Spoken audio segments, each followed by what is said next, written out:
What is up, everybody? Back at you again. It's been a little while since I uploaded my last video. Been doing a lot of traveling, been doing a lot of vacationing with the family, and finally we went to Singapore, which was an awesome experience.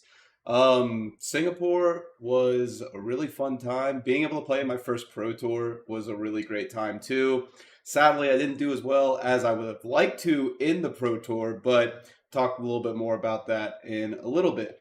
First, I wanted to just catch y'all up on what's been going on. I played Dash IO in Singapore. I've been playing a lot of Dash IO. I still think that she's really good in the meta that we're going into. We'll see what Mastery Pack Guardian looks like. Even if it just brings up the Guardians, like people, the play rate of Guardians, then that's probably not a very good thing for Dash IO.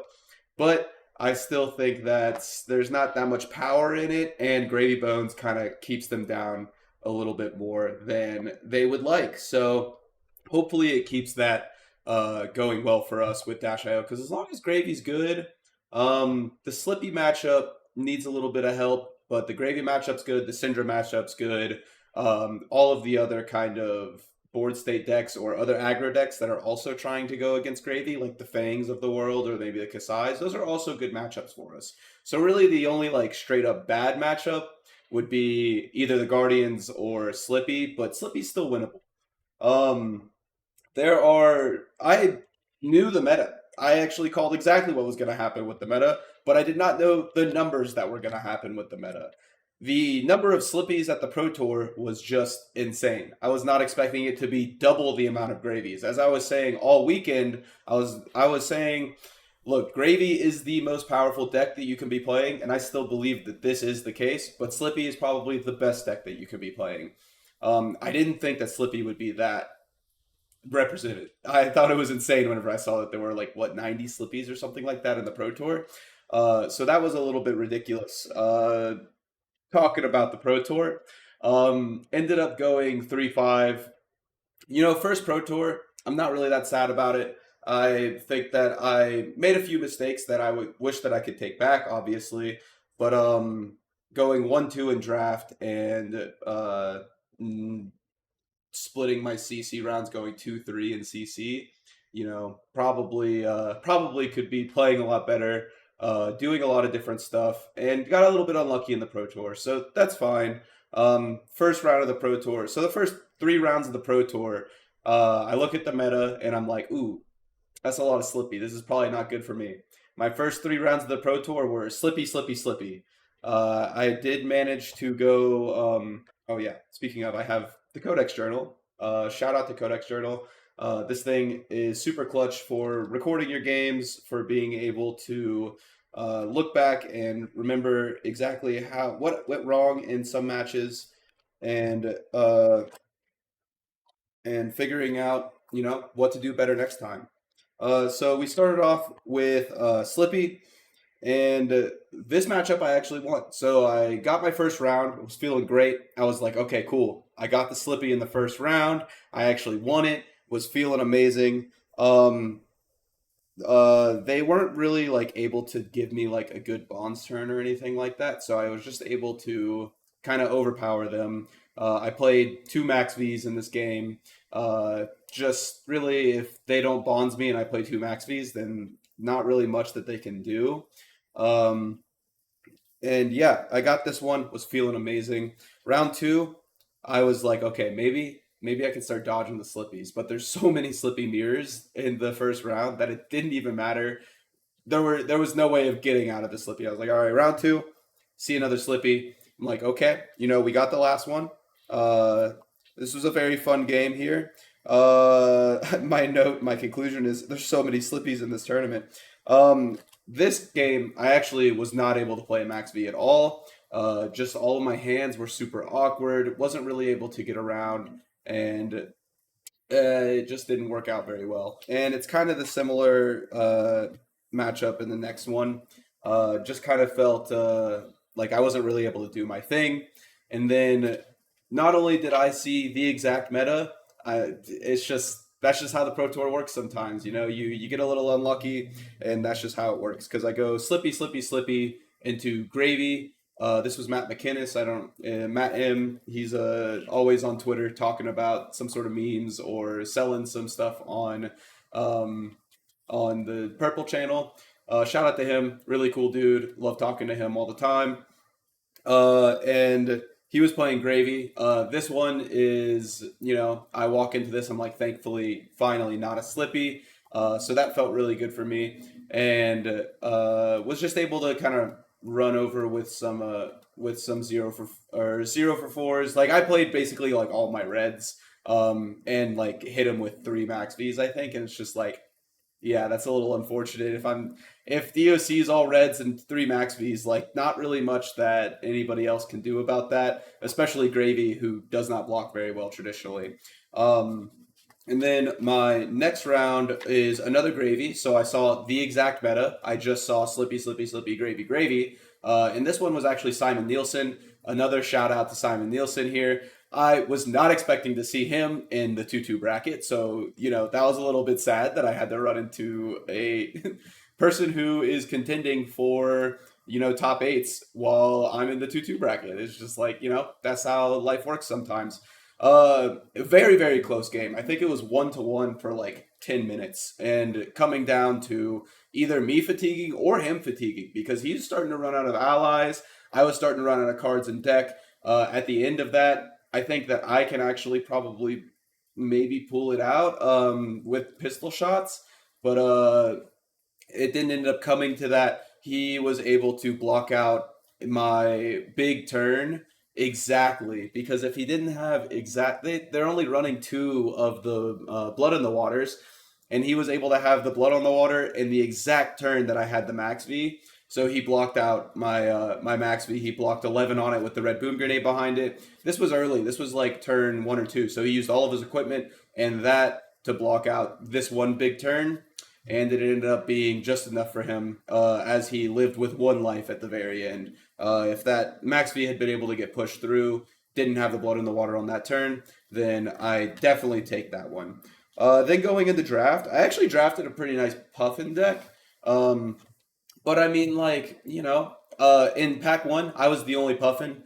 I talked to the other Puffin afterwards, and they were like, "Oh yeah, I switched like, pack pick 3, pack 2 is whenever I switched over to Puffin because it was just so open. I was just looking at it. I was just like, there's 3 blue block 3s in this, and just like all of the mechanologist cards coming around, I was able to get a full equipment suite. My deck was actually looking pretty nice.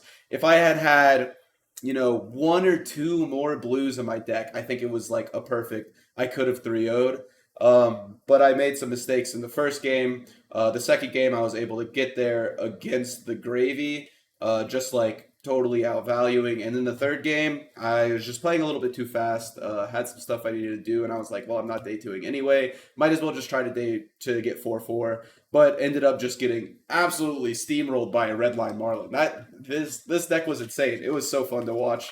It was like, let's see, I go from 20 to 5 to 3, and then I died, and it was just like, wow. With blocks, like going through blocks, going from 20 to 5, and I was like, okay, not much I could really do there. They had quick clicks, they had red line, they went 4 arrows wide in 1 turn, and it's like, sure, dang.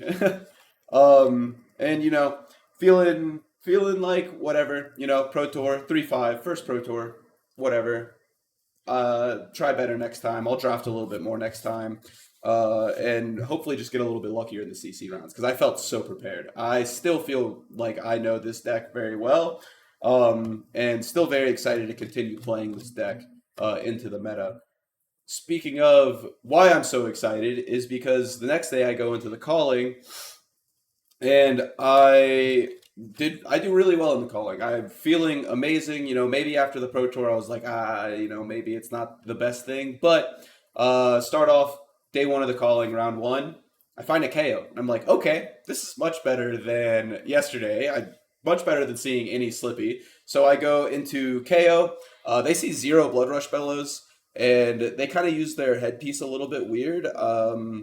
They didn't really get the best value out of the flesh bag. It only really stopped another four attack coming at them. It didn't stop a max V or a boom grenade turn. So I was totally fine with getting flesh bag there. And they just didn't see any blood rushes. If you don't find the blood rushes, and it's just not really a game for you because you have so many no blocks, you have so many ways for me to just kill you. And then the next round, I go into, and it is another KO, which I thought was hilarious. I was like, okay, so we got KO KO, much better than Slippy Slippy. This KO, this was much closer of a game. Ended up 3-2. It was really close. They found some good blood rush turns. They used their flesh bag really well. But in the end, I was just able to get there with going one more action point over, shooting them with the pistol. They show two no blocks, and I'm like, okay, cool, thank you very much. And then the next round after that, so we go KO KO, and then we go Verdance, and I'm like, okay, this is fine. Starting off and feeling pretty good into Verdance, and they're running the more attack like Cadaver's Tillings and lots of two blocks, lots of Fruits of the Forest, and it's like if they're running all of those cards, then I'm feeling pretty comfortable. It was a very close game, as Verdance always is, especially with me running Hanabi. It's like trying to manage counters on my Hanabi Blaster. I ended up winning the game with like just barely with a max V with a boom grenade behind it and like two cards left in my deck. I had the backup protocol, backup max V. Ended up like counting it out, and I had two cards left in my deck to be able to spare. And I was like, all right, perfect. That's just enough for a Teklo Foundry Art into a max V with the boom grenade behind it, getting them from 6-0 on the very last turn. Knowing that it's the last turn for both of us, if I don't kill them there, that I'm just going to concede. So that was very good for me.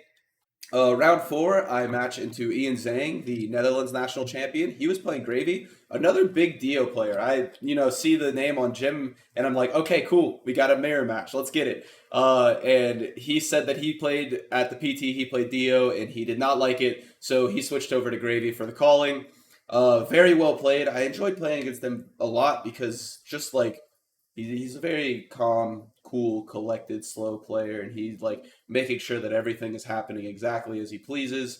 Very interesting. I end up losing this match specifically because I hit him with a pulse wave harpoon, and then so I knew I was just gonna like pulse wave, processor arsenal pass. But what I didn't do after I pulse wave was look at the next card on top of my deck. I hadn't activated Dio yet, and I had two floating. If I had looked at the next card on top of my deck, I would have definitely played a null time zone and named Golden Tipple because he showed me two Golden Tipples from his hand, or yeah, two Golden Tipples from his hand. I put one of them onto the combat chain blocking, and I just didn't look at the top card. I literally just like hit him for four. He takes the four, and then I processor arsenal pass. I look at the top card, or like I draw my hand and see that the next card that I would have seen was a null time zone. And if I had null time zoned and named a golden tipple there, I think I just win the game. There's really nothing he can do after that. He had a blue and a red golden tipple in hand and like an ally or something, and it's like there's literally nothing that he could do. But I end up losing it, and I think that it kind of helped me out a lot with not making that mistake again for one, and for two, making sure that I'm calming down, playing a little bit slower, making sure that I have all my ducks in a row for what's going on. And yeah, I think that I should have won that game, but losing it put me into a bracket where I was pretty comfortable with what was going on because after this, I'm in the 3-1 bracket and I find a Syndra. This is the classic game of Dio versus Syndra. I chose to go first and was able to just put a couple items out, and then I was able to just like start the game with a boom grenade. And if I start the game with a boom grenade, then it's really tough for them because I just have an automatic three damage for the next turn. Very good player, very fun. Alessio from Italy. I'm sorry, he was a little bit discouraged after our game just because like, what are you gonna do against like boom grenade on turn 0 into max V into max V? Not much. I swear the deck was just loving me on day one of the calling. Like she was just working for me. I was able to play so many items off the top. I was able to not really have that many like brick hands, but even whenever I did have a brickish hand, I was able to kind of rally around and still figure out a good line that gave me at least 12 value on this turn. Um, and yeah, I was able to just kind of kill them all the way down, and then they went to one to try to like keep a 5 card hand, and I was at 21, so I just took all the way down to 6 from wherever they were, and then just finished them off at the one. And then the next round, I see a Rhinar, and I'm like, oh, this is kind of scary because honestly, whenever I see a Rhinar player pull up with no playmat, just a cross body bag, and I don't know, from all of my international tournaments, whenever I see someone from like Malaysia or Taiwan or like Singapore pull up with just the cross body bag, no playmat, and like they got the glasses on, I'm like, okay, we're in the 5-1 bracket. This is a little bit. They make me nervous. I don't know why. Like just the aura of no playmat is just like insane. And this Rhinar sits down and immediately rolls, hits a 4, and I'm like, okay, this game's gonna be pretty tough. Uh, he's going crazy, and I love the way he was playing. He was very fun to play against. Very animated person, and it was just like a great game. Ended up being 1-1 at the end because they were just at the beginning of the game they were high rolling me so hard. They go turn one, or I go turn zero, they go turn one, and then they play Blood Rush Bellow, get me on a big turn, and then they play a Blood Rush Bellow on the next turn that wasn't nearly as strong. They only got to go like 2 attacks wide on their Blood Rush Bellow. So I was like, okay, that's like kind of the turning point, is where they were only able to go 2 attacks wide on their Blood Rush. And then after that, it was just like super close, super close, super close, kind of walking each other down.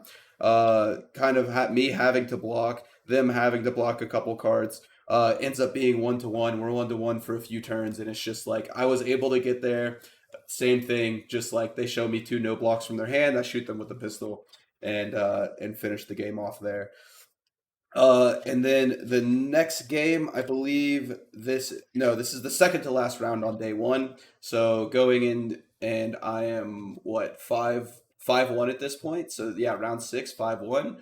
And I'm playing against the Fang, and I decided to sideboard the 66 cards. I was just totally vibe checking my opponent here. This was Rain. Actually hung out with them all weekend. Uh, I saw them on the flight to Singapore. They were sitting maybe like a couple rows down from me. Introduced ourselves because somebody was asking me about Flesh and Blood, and I was just talking to them about it. They were like, "Oh, Flesh and Blood." I was like, "Yeah, dude, what's happening?" And talked to them all weekend. That was a really fun time. But they were on Fang, and this was another very, very close game. Came down to them being at 14 and me having very few cards left in deck.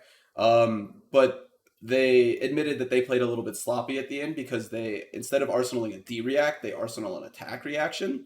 So at the very end, I was able to get there with the Xaxes. I had 5 cards left in deck, and I couldn't remember my pitch stack after 6 rounds of playing. I couldn't remember exactly what my pitch stack was. So I was like, okay, if I Teklo Foundry Hard here, and this third card from the top is an item, which I knew I had the null time zone left because I had pitched it a couple turns before. I was like, if this is the null time zone, then I have Xaxes here. Because if you have a 3 block in hand or a 2 block in hand, and I go, and I can hit you with the Max V. You're at 14. If I hit you with Max V, you have a 2 block in hand, 1 card left, no equipment. Then you go down to 2, and then I have the extra action point and a pistol shot to kill you at 2. And that is exactly what happened. I was able to just barely get over there with the Max V, and 2 cards left in my deck. Awesome game. I figured that they were going to be trying to fatigue me. Probably would have pulled in my full fatigue package had we seen each other later, or had I seen another Fang later. Just based off of my testing against against CMO Camo, who is a very popular Fang player. I know that he has a YouTube channel as well, so if you're into Fang, check him out. And then my last game was against Wyatt, who I had also been talking to all weekend on Syndra. This is just another Syndra Dio matchup where I won the die roll. Um, Another game of me just kind of playing an item on turn zero and able to just kind of run with equipment, run with everything, and just saying no blocks to them, or using my armor very efficiently to be able to block out their mask turn. And yeah, basically the game's gonna last like 3 or 4 turns, and one of those turns they're not gonna have a mask, so I'm gonna have the 5 intellect based off of my processor with an item off top, and they're not gonna have 5 intellect. So I just get another turn of having more cards than them, and that's just kind of the way that that goes.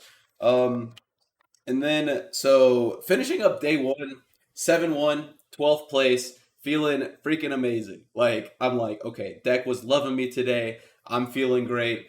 Um, and basically, the entire rest of the 7-win matchup was pretty good for me. There was a Fang up there, there was an Acilio, there was a Prism, there was another Dio, and then there were like 2 Slippies and a Gravy or something. That was all the 7 wins that were all that I was potentially playing against. So it was like, okay, I just don't want to see the Slippies. That's really it. And well, I mean, also it was Michael Fung on Gravy, so I was I know it's a good matchup for me, but Michael Fung's a very good player, so I was hoping to not see either of those. And end up going to a concert that night. If I learned one lesson from this weekend, if you want to do well at day two at the calling, do not go to a warehouse rave the night before.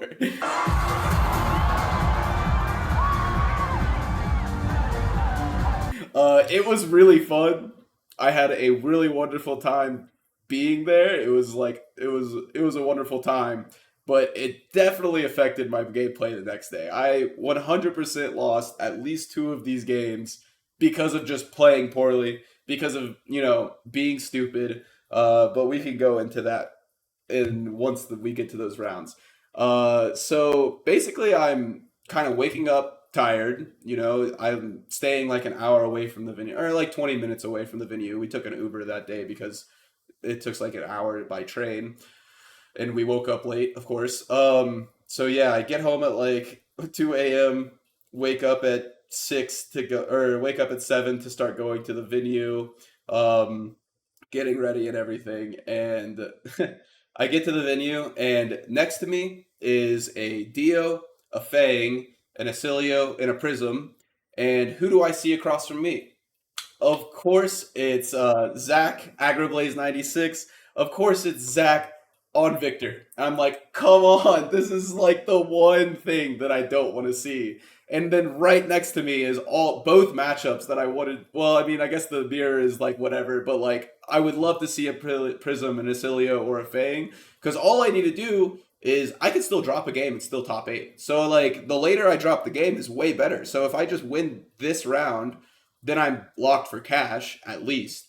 But then we just start going downhill. We got a generational crash out coming at you because we see Victor, and that matchup is tough but winnable. And my first hands, I'm just seeing like brick hand, brick hand, brick hand. And maybe if I were less tired, then maybe I could have like come up with something better. But honestly, I don't even think I played the hands poorly. I think that the game just didn't go well. He just goes 5 into Spinal Crush, and then I'm just like, what am I supposed to be doing here? Just dying? Oh man, the Spinal Crush for 10 hits. Um, Honestly, so like most of the time, I think I'm dying to Victor through damage. So I'm not gonna bring the Achilles accelerator anymore. I'm just gonna have the one more block for gear shift.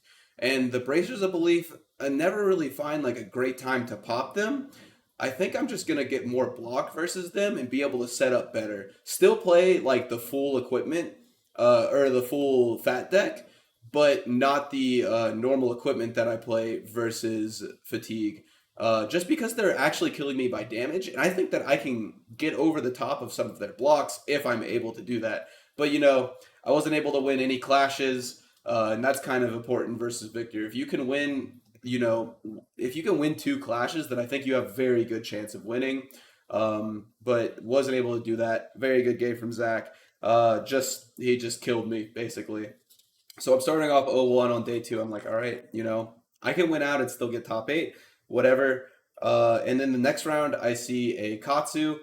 This game was a little weird. They were able to go turn zero. They like didn't attack me, which was very good for me because I had a bunch of items in my hand. But if I had turn zero, then I would have been able to pop off and just win. But they win the die roll. They go first. He was actually mulling over. He was like, "Man, this is like a really weird matchup because like I think I want to go second." I was just sitting there like, please go second, please go second. I'm shuffling up, please go second, please go second. And they're like, no, I actually think I want to go first. And I'm like, no, no, no. I dropped my hand. I'm like, oh, if I was going first, I even like played it out in my head because I thought that I was going first for like half a second. He starts playing. I'm like, oh no, this is so bad for me. But he just goes Arsenal pass, and I was like, okay, thankfully I don't start this game at like 15 or whatever, just because it's Katsu. And then his turn one, I like do my thing, whatever, play a couple items. I His turn one is he pops his chess piece, and I was like, oh, already this is crazy. And he comes at me with a surging strike, and I'm like, I'm not supposed to block this surging strike, but everything in my gut is telling me that this needs to get blocked. I don't know why. I felt like I needed to block it, but I just felt like I did. Just putting two cards in front of it. And I was like, you know what? I'm not supposed to. I sort of know how to block against Katsu, but I know I'm not supposed to block this, so I'm just gonna say no blocks. And then he tells me afterwards, he's like, yeah, if you had blocked that, then I do literally nothing that turn. And I was like, shit. Because what he did do that turn instead was go Surging Strike into activating Katsu and pouncing links. He ends up going four attacks wide, ending with a Bonds of Ancestry, and then dishonors me. I'm like, oh my god, he's got the arms too. He was playing Edge of Autumn. He's got the arms to flick it over, or not flick it over, but pump it by one. So he was able to go dishonor. So I have to block five. I give him my entire equipment suite. I give him 2, 4, 5 on my boots, chest, and head. And then after that, he goes, okay, be like water naming or whatever the one that lets him rename is. He goes rename into Bonds of Ancestry into another dishonor, and I was like, oh my god, I got double dishonored this turn. So then I have to put two cards in front of it. I honestly, this game was nuts for me because even though that happened, I still bring him down to 3 and almost was able to get there. Had I played to my outs a little bit better, I would have been able to get there because I saw an item off the top every single turn. I was honestly kind of popping off with my two card hands after that and being able to like block out and still do that. Um, because at one point he goes Bonds of Ancestry, or not Bonds of Ancestry, Whelming Gust Waves for 4, draw a card, go again. And had I just blocked with one card, let him draw the card, I'm at 5, I go to 4, he draws a card. Anything except for a 0 for 4, I can win the game there. Because little did I know there was an item next card on top. So I can go, he's at 3 life, I can go attack for 3, and then boost, put the item in play off the top, gain an action point, attack for 3, take another card, and then go pistol. Or no, attack for 4, take 2 cards because it was a boom grenade off the top, so anything on hit, you die. And then I can go pistol, and end up just winning the game because I take all 4 cards from his hand, and then I'm able to like have push the advantage from there. I think that if they're at 3 and I'm at 4 or 3 or something like that, then I'm able to just continually strip their hand after that. So a little bit misplayed by my part, but I think that in the end, that's the game that I would have won had I, not been extremely tired. Bloodshot eyes. Next one is another one that I should not have lost. It was the Prism. He's on Team Blue Pitch. He pulls up and I'm like, I'm playing Dio. He's like, he was like already down in the dumps, but we ended up having a super close game where he brings me to fatigue and ends up winning. At one point, I popped my boots. I blocked with my boots and I had popped them. And then look down, and I have one counter on my pistol because I was just gonna do it to get an extra pistol shot at the end. And I had one counter on my pistol, and I was like, "Oh my god!" And I lose the game because of that decision. That's another one that was just like, I can't believe I saw 0 max V's. I had 27 cards left in my deck, and I had seen 0 max V's. So I was like, I guess like this just isn't the game because against Prism, all you need to do is see the max V because it's just a popper no matter what. He was running the -2, -3 card, but like there's nothing that they can do with a max V. There's no way that they're getting around it. So yeah, I ended up just losing that one very sadly because it was just straight up misplay, just me being tired. And then next round we have Show on Slippy. So I'm 0-3 in day two. I'm like, oh my god, dude, please, if I win this one, then I'm still cashing. So like, all I gotta do is win this game, and I find my first Slippy of the tournament, and they had just the most insane stuff. Literally they go turn zero, turn one, whatever. Turn two, they say bonds, and then they bonds me, take all my max V's. Turn three, they say bonds, and then they take all of my 0 to 60s, and then they say, whatever card, flick a dagger, put the change attack reaction on it, and then they bonds me for the third time, and I'm just like, oh my god, like literally three in a row, just runner, runner, runner on that, and I'm just like, whatever, this is ridiculous. There's no way I'm ever coming back from this, and there was no way I ever did come back from that. I lost the game. They were able to hit it all three times, and there's just no way I'm ever getting back. Uh, yeah, that was just a really, really rough game. And then the last round was another Slippy, and I just paired into the Slippy. I'm like, oh my god, you've got to be kidding me. I'm thinking maybe I can still cash if I win this. And so this one is basically the same tale. This guy just is runnering me on everything that's good, and I go all the way down to 3 life, and I'm like, it's 3 to 37. And I'm just sitting there like I'm feeling so bad. I'm literally playing my hand up. Like at this point, it's the last round of the calling. I know I'm not making top eight. I know that I don't even think that we're playing for cash because everyone's talking around and everyone's like, yeah, uh, whoever wins this is probably still not even cashing. So I was like, golly. So I literally like I'm at three, they're at 37. I draw my hand, put it face up, flip the top card of my deck, and I'm just like, yeah, whatever. And then I start like killing them. And I just like keep killing them, and they're having to block with their hand because I've got boom grenades and stuff. Honestly, I think if they're just at 37 and they never block again, I think they just win. But I come at them with a really big turn that ends up doing like 20ish, 25 damage. I'm pretty sure. So they're like actually a little bit scared. They go all the way down to 13 from 37, and they're like, oh, well, this is not very good because I stripped their hand. I'm at three. They're at 13. They're at 13, and I'm like, okay. So I draw my hand, flip it over, and flip the top card, and I'm just like sitting there, still thinking that there's no way I'm winning. And then like I'm just like playing, and I'm like, oh wait, hold on. I'm just gonna stop showing you what exactly is on top here, because I start actually getting there, and I'm like, oh man. So ended up 3 to 37, and then I ended winning at 1 to 0. And I don't know how it happened. I was just able to pull that out. So I ended up going 8-5 at the 7-5 at the calling. However many rounds there were. I think it was 13 rounds, so 7-5 at the calling, or 8-6, something like that. Anyway, yeah, because I went 0-4, so I had 5 losses. So 7-6 at the calling, or 7-5 at the calling. Felt amazing. If I hadn't done some stupid stuff the night before, I feel like I am definitely in a great position. And I'm feeling like I'm going to run it back going to Kansas City. But yeah, Singapore was great. Pool party was great. If they ever do, like anytime they'd have the pro tour or anything, they need to have that pool party again. Whether or not it's a pool party or whatever, just having that like extra little thing at the end was so much fun. Like being able to talk to like Shoma, being able to dance with the Japanese people, being able to hang out with Zach again, and talking to just like all of the friends that I made throughout the weekend was so much fun. I love the pool party. Next time, maybe get a little bit more liquor. Everybody was a little bit disappointed because by maybe an hour in, they were out of cocktails. We kind of ran them dry on that one. But yeah, that's like my only critique for the pool party. It was so much fun. The venue was great. The venue in Singapore was also amazing. Just the whole trip was a lot of fun and had me really, really, really reinvigorated. Gonna be going to Kansas City now. just because of how good I feel about the deck and how well I feel like I'm playing right now.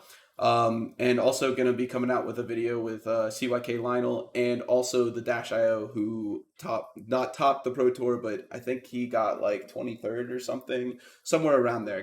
Did very well at the Pro Tour. So we'll have a video out with them coming up this weekend, and planning on getting my streams back together, streaming every Thursday, maybe Sundays as well. But yeah, shout out to everybody who is coming out and watching. I'm doing a lot of work on the back end of things, trying to make everything look a little bit more clean, look a little bit more professional.